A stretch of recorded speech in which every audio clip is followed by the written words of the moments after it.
true wheel man, feel it in my motion, Kit Wheels.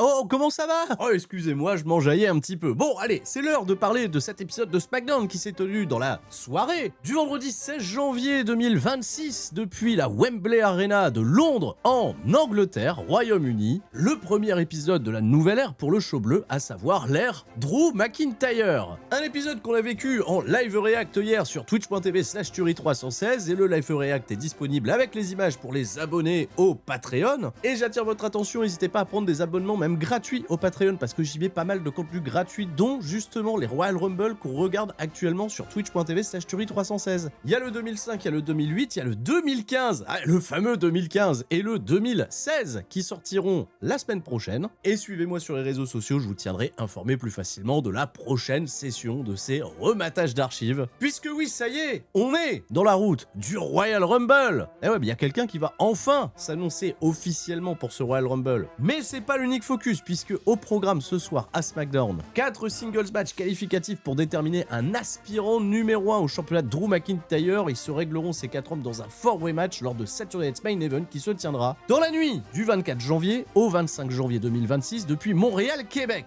Tiens, y a pas Sami Zayn qui participe au match qualificatif? Et avant d'embrayer sur le récap de cet épisode, je vais profiter que ça soit la tournée européenne de WWE pour vous dire qu'il y a du catch en Europe. Et oui, il y a du catch peut-être près de chez vous et vous ne le savez pas. Je sais par exemple que nos amis belges vont se ruer sur les places du Forest National de Bruxelles pour aller voir le live event de WWE et ça coûte assez cher. Ouais, ça coûte cher, c'est mardi soir. Et seulement quelques jours plus tard, le 24 janvier, il y a beaucoup de catch indépendants, il y a beaucoup de dates plutôt cool. Et à commencer par la Belgique, n'hésitez pas à aller à Farciennes, supporter Superstar Wrestling. Pas mal de talents de la scène francophone y seront présents, ainsi que le catcheur anglais Tate Mayfers. Ouais, le Tate Mayfes, le fameux Tate Mayfes du Puy. 24 janvier à Farciennes. Et c'est pas tout, parce que il y a que la Belgique qui mange ou la France, on a des trucs. Je suis obligé d'en parler, si vous êtes en région bordelaise, n'hésitez pas à vous rendre à Pessac, suivre le show FRPW, un des plus gros shows de leur année. Il y aura d'ailleurs Mr. Hype Kuro, les champions par équipe de la PC Souplex République. Et il y a même...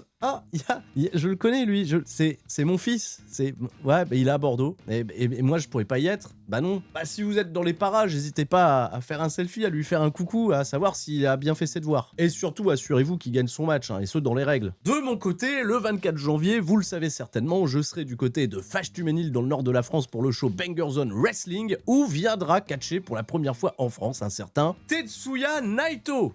C'est quand même un gros événement, c'est le 24 janvier. Tetsuya Naito, il reste encore des places. L'ancien champion IWGP de New Japan et actuel champion par équipe de Pro Wrestling Noah fera face au catcheur anglais Connor Mills et ça sera accompagné bien sûr d'une sacrée carte dont la présence d'un catcheur WWID que vous connaissez peut-être, monsieur Jake Cartwheel. Ouais, Jake Cartwheel, le gars qui a battu Elio Lefleur lors de ses débuts du côté de AAA. Elio Lefleur, attention, on aura le regard braqué dans la nuit du 20 au 21 janvier pour ses débuts du côté de NXT contre Oligo et Ethan Page. Il y aura peut-être un récap NXT sur la chaîne.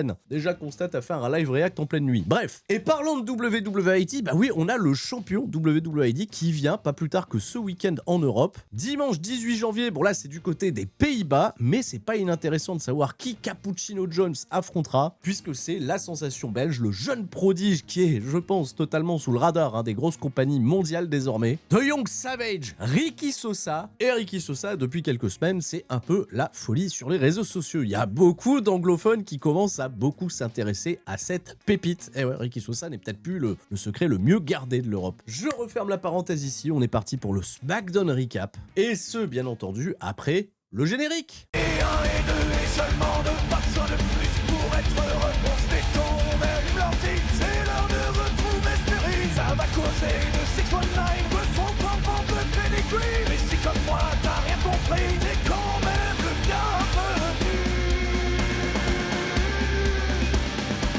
C'est ça le catch, de la passion et du fun.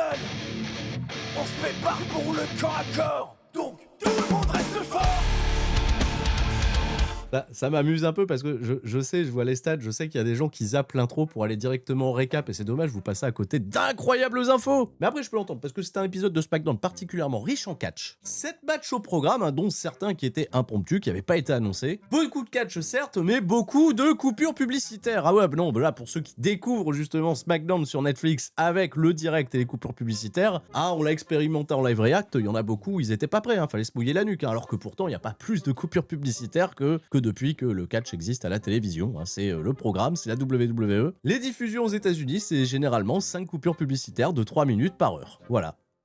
Voilà, vous l'apprenez. Bon, pour ceux qui regardent en VOD, il n'y a pas les coupures publicitaires, c'est pas un mal, il y a juste l'excitation du direct qui n'est pas là. Et l'excitation, croyez-moi, on l'avait pour l'arrivée de Drew McIntyre, hein, accueilli par le son des cornemuses et les vivas d'un public anglais qui le reconnaît comme un représentant du Royaume-Uni. Ah ouais, d'ailleurs, McIntyre, après cette belle acclamation, il va rappeler qu'il est le seul et unique catcheur issu du Royaume-Uni à avoir remporté l'or mondial à la WWE. Et c'est une stat qui est vraie. Il n'y a jamais eu un catcheur anglais, il y a un catcheur écossais, et attention, les Irlandais, je vous vois venir, hein, Finn Balor, Sheamus, ils sont Irlandais, ils sont pas dans le Royaume-Uni. D'ailleurs, ils vont en Irlande, mais du Nord. Bah ouais, Finn Balor, et ça c'est le Royaume-Uni, l'Irlande du Nord pour le match de ce lundi soir, Monday Night Raw, CM Punk. On sera en live react, bien évidemment, à partir de 21h. Donc McIntyre, il fait état de sa fierté, il a dit qu'il a prié pour ce moment, et c'est arrivé, pour reprendre une fameuse phrase de son programme avec CM Punk d'il y a quelques mois. Il a reçu beaucoup d'amour après ça, puisque sur la tournée européenne, au lendemain de sa victoire, il catchait en Écosse devant son public, et c'est dans cette petite euphorie collective que McIntyre, il a finalement dit aux fans d'aller tous se faire voir. Voilà, allez vous faire voir. Bah non, parce que maintenant, vous m'applaudissez, mais vous étiez là quand je me suis fait massacrer par la Bloodline, quand CM Punk qui m'a humilié dans mon propre pays à Clash de Castle, vous étiez là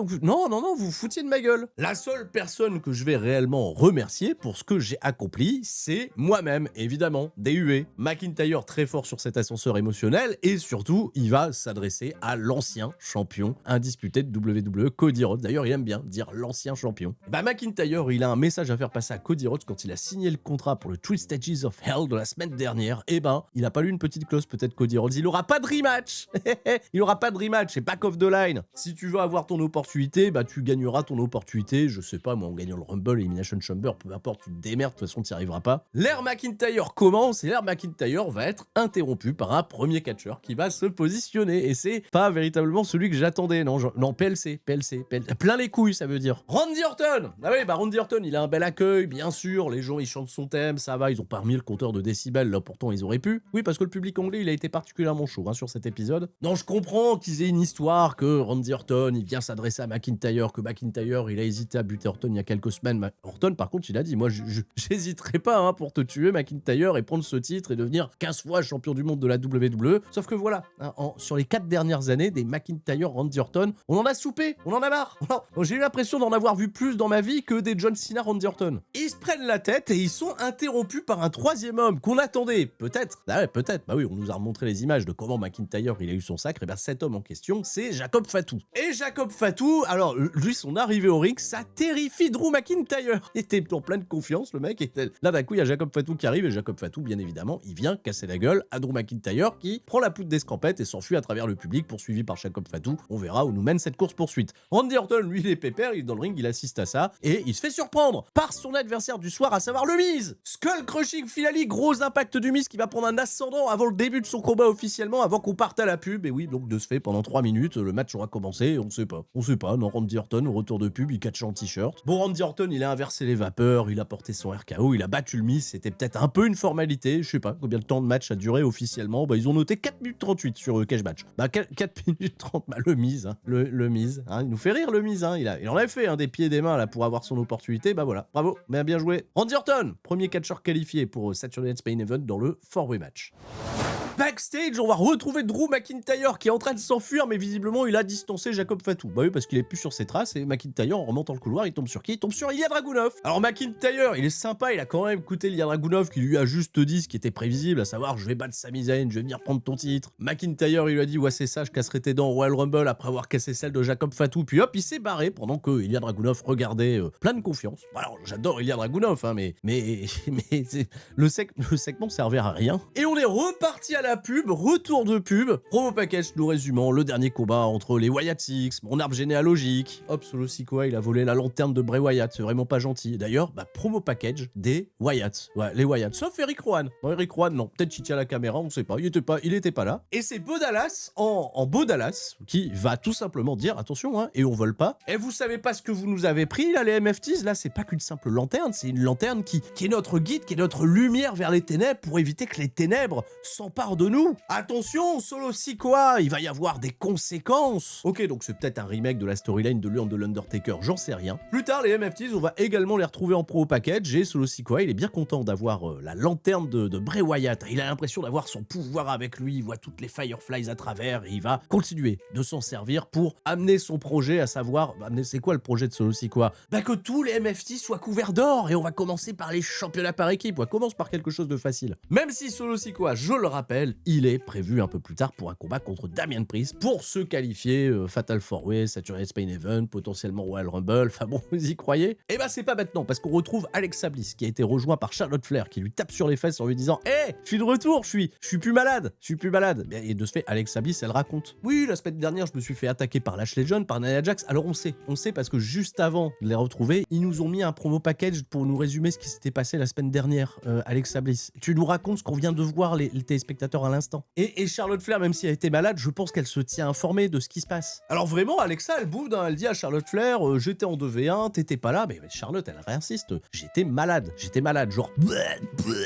Voilà, je pourrais pas mieux le faire qu'elle, mais vous avez compris l'idée. Maintenant, pas de souci, on est ensemble, on va faire équipe ce soir. Elles vont faire équipe face à qui? Et on voit tout de suite leurs adversaires qui feront leur arrivée au ring. C'est Julia et Kiana James. Ok, bon, on va peut-être leur bâtir du momentum, j'en sais rien, contre Charlotte Flair, Alexa Bliss. Bon, attention, hein, Charlotte Flair, après que Alexa Bliss, elle se soit barrée, rassurée que sa copine, c'est toujours sa copine, elle a été confrontée par Nia Jax et Lashley John, et vous vous doutez, on ira dans l'aftermatch. Le combat en lui-même, je vais pas vous mentir, c'était pénible. Non, là, il y avait pas une bonne chimie. Hein. Kiana James, Charlotte Flair, ça clique pas particulièrement. Julia, elle est encore un petit peu aux fraises, elle suscite toujours pas de réaction, et le match va se terminer de manière clean. Oui, en faveur d'Alexa Bliss et de Charlotte Flair. Bon, je vous rassure, le tombé, il a pas été fait sur la championne des États-Unis pour la protéger. Dans l'idée, c'est pour la protéger. Et aftermatch, Lashley Jones, Nia Jax qui vient de confronter tout le monde, dont notamment Julia. Ouais, elles ont dégagé de Julia avant d'aller attaquer Alexa Bliss et Charlotte Flair, donc ça s'est un petit peu réglé. Et Julia, elle est arrivée, elle a confronté Nia Jax en disant c'est pas gentil ça. Elle est retenue par Kiana James, alors que Nia Jax, elle fait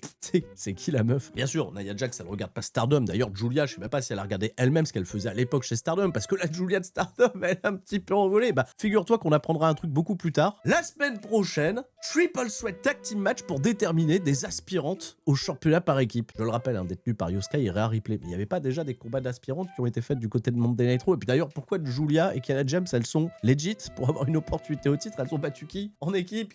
J'ai raté des épisodes.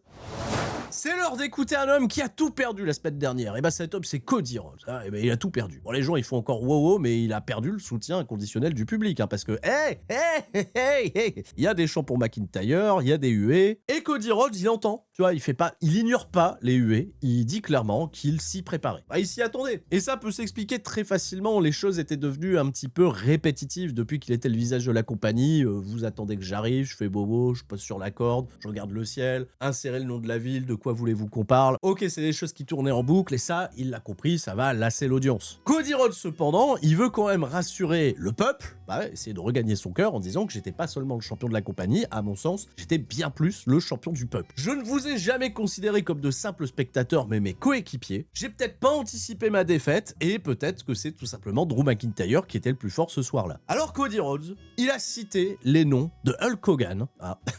Tu vas comprendre pourquoi. Il a cité les noms de Hulk Hogan, de Shawn Michaels et de Stone Cold Steve Austin pour la simple et bonne raison, il fait partie d'un club avec ces mecs-là, à savoir, j'ai gagné le Royal Rumble en back-to-back. C'est les seuls à avoir gagné le Royal Rumble 2 années consécutives. Et dans ces 3 noms, il y en a un, c'est celui de Stone Cold Steve Austin, c'est le seul à l'avoir gagné 3 fois, et Cody Rhodes, il sait très bien quelle sera sa route vers WrestleMania, c'est remporter le Royal Rumble une 3e fois, comme l'a déjà fait Stone Cold Steve Austin, il n'y a pas de record inatteignable. Et il n'y avait pas meilleur endroit que la ville de Londres, une ville où il a lutté, dont notamment à la What Culture Pro Wrestling. Et ouais, il a name drop What Culture Pro Wrestling. Moi j'étais là, ouais, 2017. Il a été champion internet de What Culture Pro Wrestling. Une ville comme Londres, c'est une ville qui mériterait d'avoir son WrestleMania. Et je sais, il a dit ça, les gens étaient fous. Ça y est, il est re-babyface, tout le monde l'adore. Et ben, je profite d'être à Londres pour annoncer officiellement ma participation au Royal Rumble 2026. Cody Rhodes, pas moi. Et maintenant que vous êtes à nouveau de mon côté, de quoi voulez-vous qu'on parle? Et ça, encore une fois, Cody Rhodes, il nous la met à l'envers, parce qu'à chaque fois, il demande aux gens de quoi voulez-vous qu'on parle, et c'est lui qui a le sujet. Et le sujet, c'est Jacob Fatu. Il savait que Jacob Fatu, ça allait être une menace dans cette entreprise, parce que c'était déjà une star, avant même d'être une star ici à la WWE. Mais en étant à la WWE, il est devenu encore plus une star, encore plus une menace. Alors Jacob Fatu, prépare ton cul. Pas de Jacob Fatu en réponse, drop mic, et Cody Rhodes, il s'est barré. Jacob Fatu, on sait pas, il était en course-poursuite avec McIntyre, mais bon, il a peut-être fait un détour, il est parti prendre un café. Je vous rassure, on le verra plus tard.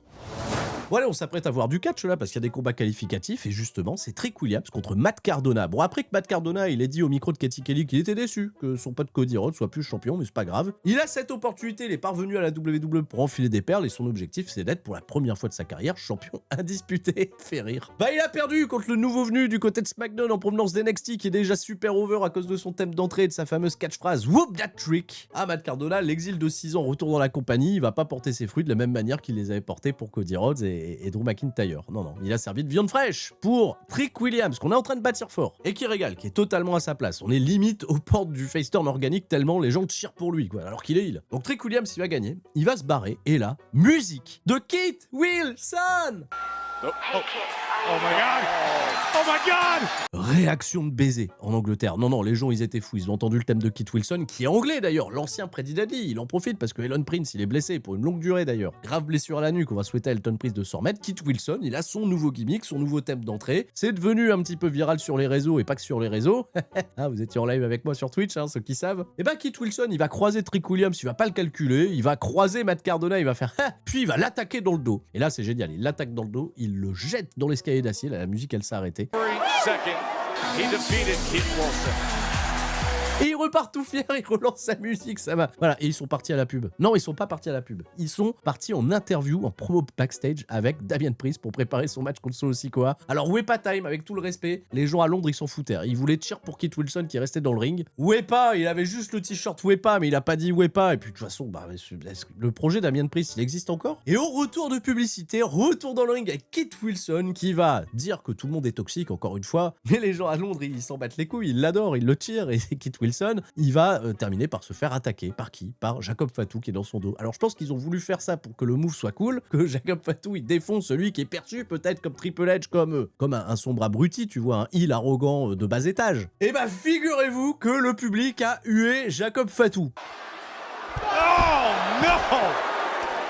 Pour avoir attaqué Kit Wilson. Voilà, bah il l'a déboîté, il lui a porté le moonsault, il a pris le micro, il a dit « Cody Rhodes, j'ai entendu ce que t'as dit, ramène ton cul !» T'as vu, il y a des gens quand même qui suivent ce qui se passe dans l'émission, ça c'est plutôt chouette. Ah, Charlotte Flair Charlotte Flair, elle regarde pas l'émission, il faut qu'on lui rappelle ce qui s'est passé. Et bah Cody Rhodes, ça tombe bien, il s'est échangé, étant survêt, et les mecs sont partis en bagarre. Voilà, bagarre, service de sécurité, des catcheurs locaux anglais, dont notamment Leon Cage, Charles Crowley. La bagarre, elle a dégénéré, et puis on n'a pas vu la fin de la bagarre, puisqu'ils sont partis à la publicité. C'est hyper frustrant la manière dont ils foutent leur pub SmackDown. Non, encore à la limite pendant les matchs, je veux bien, puis nous on est bien pendant les matchs, on peut voir la suite sur Netflix. Mais là, couper des angles en plein milieu, c'est incompréhensible. Bon, plus tard, on découvrira que Cody Rhodes contre Jacob Fatu a été officialisé pour Saturday Night's Main Event le 24 janvier. Voilà, Montréal, Québec.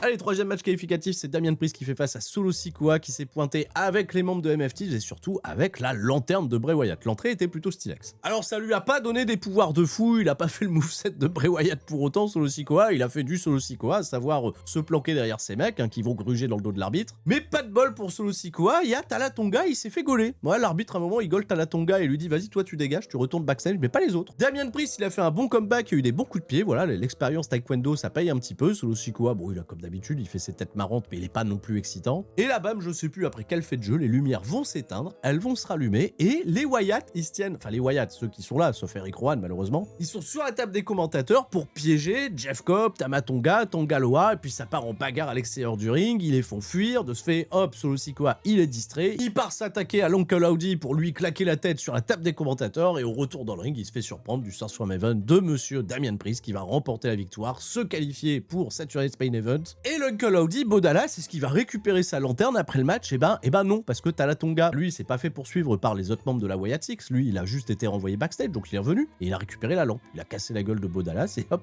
la lampe, le génie. Est-ce qu'il y a un génie si tu frottes la lampe? Est-ce qu'il pourra exaucer des souhaits? Solo si quoi? Des lampes, voilà. Tu sais, c'est la traditionnelle storyline de je t'ai piqué un objet, tu me le rends, tu rends mon objet, tu rends mon truc là.